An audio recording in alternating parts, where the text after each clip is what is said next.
لدينا الجلوة. دائما يتحدثون الكتاب عن كتابين رئيسيين مقدسين لدى الإيزيدية. الكتاب الجلوة لأهل الخلوة هو ما كتبه الشيخ حسن بن شيخ عادي بن أبي البركات بن مسافر. هذا الكتاب عن تكوين الدولة الإيزيدية،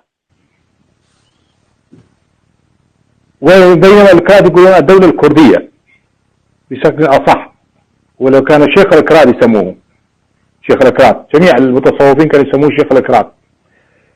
هذا الشخص كتب عن كيفية تكوين الدولة، كيف تسير إلى الدولة كيف تسير بأي شكل من الأشكال، بحيث تمتد إلى قرون وقرون.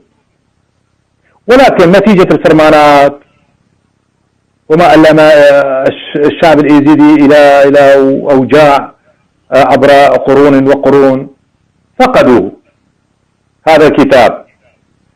نحن الآن أيضا بعقولنا أيضا نكون كتب عن كيفية تدبير أمور الدولة، كيفية تدبير أمور الإيزيدية باستطاع العقل الإنساني.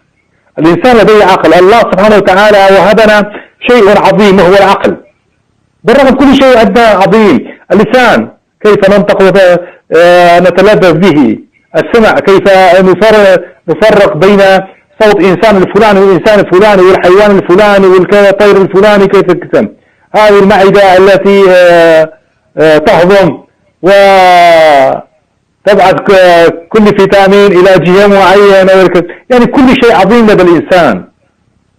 صحيح. باستطاعة هذا الإنسان بعقله وبمحبته وخير لبقية الأخوة الآخرين من بني البشرية الإنسانية أن يخدم الإنسانية بأفكاره. فليس معنى ذلك لدينا كتاب مقدس جلوة عندما فقدنا كل شيء، لا، نحن لم نفقد عقولنا. صحيح. الإنسان لا يفقد عقله أبدا إن أراد، وإن لم يريد، إن أراد أن يكون في اتجاه الشر هذا شيء آخر يعود له.